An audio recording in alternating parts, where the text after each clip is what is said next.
বাংলার এক প্রসিদ্ধ লৌকিক দেবী মনসা। লোকবিশ্বাস তিনি সাপের দেবী, সাপ তাঁর বাহন, বিষভাণ্ডের অধিকারিণী। সাপের কামড় থেকে রক্ষা পাওয়ার আকাঙ্ক্ষাতেই একদা মনসা পুজোর চল হয়েছিল। তারপর থেকে আজও সারা বাংলার ঘরে ঘরে পুজো পেয়ে আসছেন মা মনসা।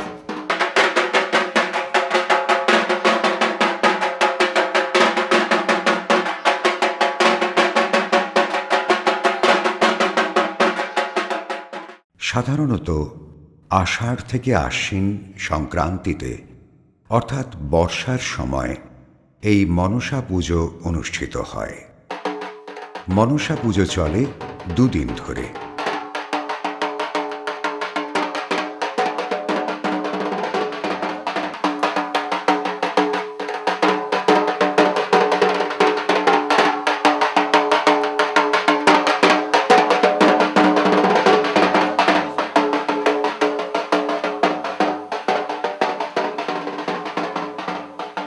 চলছে মনসা পুজোর প্রস্তুতি।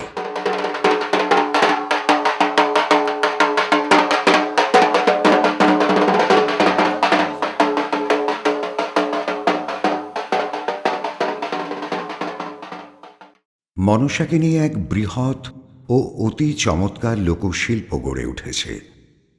তৈরি হয়েছে মনসা চালি বা ঝাড় মনসা, মনসা বাড়ি অর্থাৎ ঘট, হাতি ঘোড়া প্রভৃতি। প্রায় সারা বছর ধরেই কোনো না কোনো রূপে তাঁর পুজো হয়। সর্প পুজো, বৃক্ষ পুজো এবং মাতৃকা পুজোর বিচিত্র ধারার সঙ্গে মিশে গেছে নানা অলৌকিক জাদু বিশ্বাস। আধুনিক সমাজবিজ্ঞানী এর মধ্যে খুঁজে পেয়েছে উর্বরতা ও প্রজনন তন্ত্র বা ফার্টিলিটি কাল্ট। এদের সম্প্রদায়টা যেমন আপনার ধন্বন্তরী ছিল। ধন্বন্তরী যখন ছিল, ধন্বন্তরী থাকাকালীন মনসা যতই বিষধর হোক, কিন্তু ওই বেদের সম্প্রদায়, উনি তো বেদের সম্প্রদায় ছিলেন ধন্বন্তরী, কিন্তু সেই রোগীকে বাঁচিয়ে দিতেন। মনসা কামড়ালে ওর কোনো কারোকারি কোনো কিছু ক্ষতি হতো না। তখন মনসা দেখলো যে একে না দুনিয়া থেকে সরাতে পারলে আমার কোনো খ্যাতি হচ্ছে না। তখন ওই ধন্বন্তরী স্ত্রীর সাথে সই পাতালো আর কি। সই পাতিয়ে ওর কাছে যায়। ওর কাছে গিয়ে এক দই নিয়ে গেছে। দই নিয়ে গিয়ে দিয়েছে বাড়িতে। ওর স্ত্রী সেই দই বার করে ধন্বন্তরীকে দেয়। ধন্বন্তরী যখনই সেই দই খায়, খাওয়ার পরই একবার অচৈতন্য হয়ে পড়ে গেল। তখন আর এদিকে করেছে কি, ধন্বন্তরীর যে ঝুড়ি ছাপ্পা ছিল, যেটাতে ওর গাছপালা জড়িবুটি যেটাই ছিল, সেটাও করেছে কি মনসা হরণ করে নিয়ে আপনার হাঁপে নাই। তখন আর কোনো উপায় নেই, নির্ঘাত সেখানে ও মারা গেল। যখন মারা গেল তাহলে এবারে ওর আর কোনো রইল নেই। বেহুলা লক্ষেন্দর যখন ওইরকম করে বাসঘরে 3টা সাপ যায়। প্রথমে গেছিল বঙ্কুরাজ ফণি, দ্বিতীয় প্রহরে গেছিল উদয়নাগ, তৃতীয় প্রহরে গেছিল কালদন্ত ফণি, চতুর্থ প্রহরে কালীনাগকে ডেকেছে। বেহুলা লোখাইয়ের কোলে যেমন শুয়ে আছে, যেন কলা নিতে গেছে। তখন মনসা বলছে, আমিও তো 2 কুড়ি নাগের মাথা, আজ আমি একে কী করে কামড়াবো, এই কী করে দংশন করবো? মা যে আমাকে পাঠালো, কিন্তু এমন করে কেন পাঠালো? তখন বলছে দোষ তো আমাকে পেতে হবে। দিয়ে ওই লক্ষিন্দরের পা তলে যেয়ে পড়ে রইল। হেনকালে পাশ মোড়া তখন লক্ষিন্দর দিলে গেল, আর ওই পা পদাঘাত বেজে গেল কালীর মস্তকের উপর, লক্ষিন্দরকে দংশন করলো। আর এদিকে তখন বেহুলাকেও নিদ্রা দেবী স্মরণ করে ওকে বেহুশ করে দিয়েছে, ঘুমে ওকেও মগ্ন করে ওকেও শুয়ে দিয়েছে, আর কোনো চেতনা নাই। তারপরে যখন জাগিয়েছে শেষ তখন উঠেছে, তখন দেখছে কালিনী পালাতে পারছে না। তখন সেই সুবর্ণের জাঁতিরে ছুঁড়ে আর ওই মণিগুড়টা কাটা গেল 2.5 আঙুল। তাহলে বলছে তাহলে এবারে ওরা ভেসে চললো। তখন সদাগর ওই ভেলা তৈরি করে করালো, যে ভেলায় ভেসে গিয়ে তারপরে যখন ওখান থেকে লক্ষিন্দরকে জীবিত করলো, দেওয়ার পরে নিয়ে যখন ফেরত এসে এবার সদাগরের কাছে চাঁদ সদাগরের কাছে যখন এলো, আসার পরে বলছে বাবা তোমাকে মনসার পুজো করতে হবে। হ্যাঁ, তো মনসার পুজো করতে হবে করে মনসার পুজো এবারে আরম্ভ। তো এমন পুজো আরম্ভ, ধুমধাম বিশাল ব্যাপার। হ্যাঁ, যে সেই থেকে এবারে ওই বেজা সম্প্রদায় সমস্ত সব কিছু আবার আগিয়ে এলো, আগিয়ে এসে ওই সাপ নিয়ে সব খেলা এবং ঝাপান থ্রু।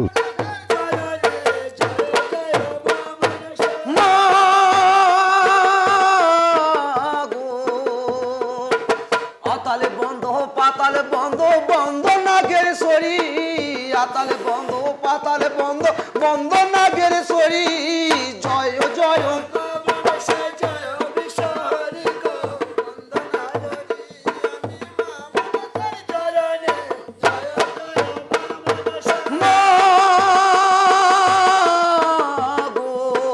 তারপরে বন্দনা করি 33 কোটি দেবতা।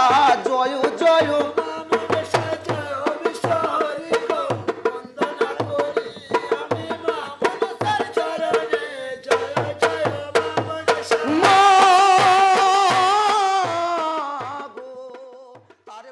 মনসা পুজো উপলক্ষে গৃহকর্তা এবং গৃহকর্ত্রী উপোস করে থাকেন। পালিত হয় অরন্ধন। এদিন উনুন জ্বলে না, ঘরে ঘরে চলে পান্তা খাওয়া, চলে মনসা ডাল বা শীজ ডাল পুজো।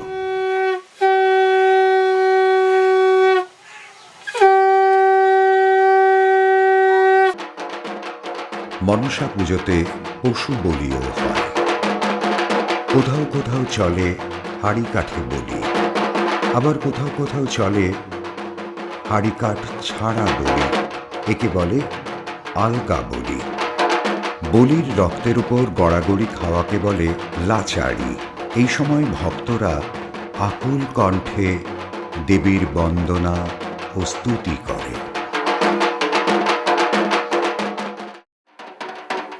পুজো শেষে এবার মনসা ঘট বিসর্জনের পালা।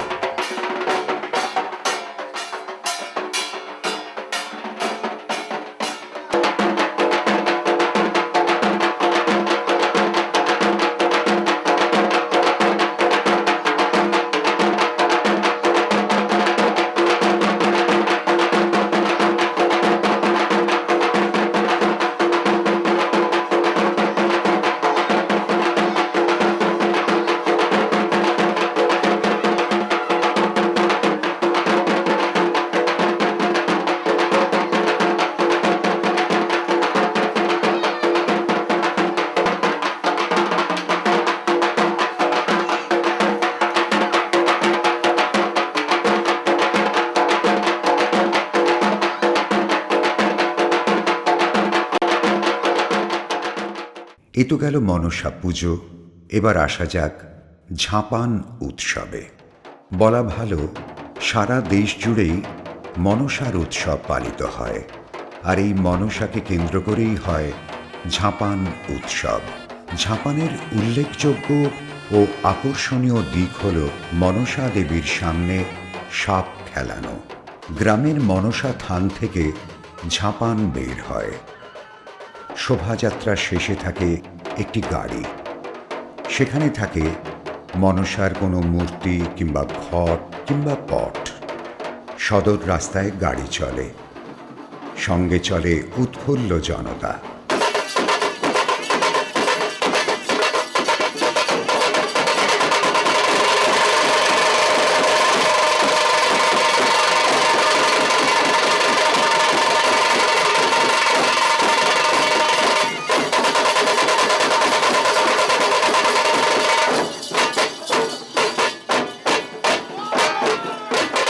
গুণিন ঝাঁপি খোলে। সাপ ফনা তুলে দাঁড়ায়। লক লক করে তার জিভ। ফোঁস ফোঁস করে সে ছোবল মারতে চায়। গুণিন তাকে বশে রাখে। মাঝে মাঝে আবার সাপকে নিয়ে নানান কেরামতি দেখায়। সাপ উঠছে, পড়ে যাচ্ছে, হেলছে, দুলছে, কখনো বা ছোবল মারছে, কখনো পিঁড়ির মধ্যে ঢুকে যাচ্ছে, কখনো বা প্রচণ্ড আক্রোশে তেড়ে আসছে। গুণিন তাকে আদর করছে, মুখটা টিপে তার গায়ে হাত বুলোচ্ছে, কখনো আবার তার লেজ পুড়ে নিচ্ছে নিজের মুখে, কখনো চুমু খাচ্ছে। ঝাঁপান উৎসব দু রকমের, গাড়ি ঝাঁপান আর বাঘ ঝাঁপান। গাড়ি ঝাঁপান দেশের সব জায়গাতেই হয়। ঝাঁপানের মধ্যে সেরা হল বাঘ ঝাঁপান। একমাত্র বাঁকুড়া জেলার বিষ্ণুপুরেই বাঘ ঝাঁপান হয় মল্ল রাজার দরবারে। বাঘ ঝাঁপান খুব মজার জিনিস। ভ্যান রিক্সার ওপরে থাকে মাটির তৈরি বাঘ। বাঘের ওপরে বসে সর্পভূষিত গুণিন এবং সে খেলা দেখায়। মনসা পুজোর দিন থেকে কয়েকদিন ধরেই চলে ঝাঁপান। বিকেল হতে না হতেই ঝাঁপানের গাড়ি প্রস্তুত হয়ে যায়। গাড়িগুলিতে বসে সর্পবিদ্যা বিশারদ গুণিনেরা। তাদের কাছে থাকে পিঁড়ি, তাতে থাকে সাপ, আর পাশে থাকে শক্তিধর চেলা।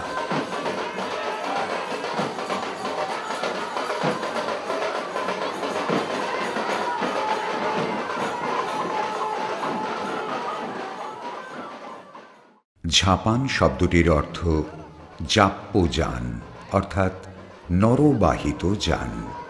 আধুনিককালে ঝাঁপানের মূল অর্থ আর নেই। লাভ ঝাঁপের সঙ্গেও কোনো সম্পর্ক নেই। এখন ঝাঁপান হল সাপ খেলা দেখানোর উৎসব। পঞ্চদশ শতাব্দীর বাংলা মঙ্গল কাব্যে ঝাঁপান শব্দটির উল্লেখ রয়েছে। ঝাঁপান উৎসবের বর্ণনাও আছে। এই শতাব্দীর কবি বিপ্রদাস পিপিলাই তাঁর মনসা বিজয় কাব্যে ৩ গুণিনের কথা উল্লেখ করেছেন। মনসা মঙ্গলের কবি বিজয়গুপ্ত, নারায়ণ দেব, কেতকা দাস, ক্ষেমানন্দ, তন্ত্র বিভূতি, জগৎ জীবন, বিষ্ণু দাস ও জীবন মৈত্র প্রমুখ সকলেই ঝাঁপানের কথা বলেছেন।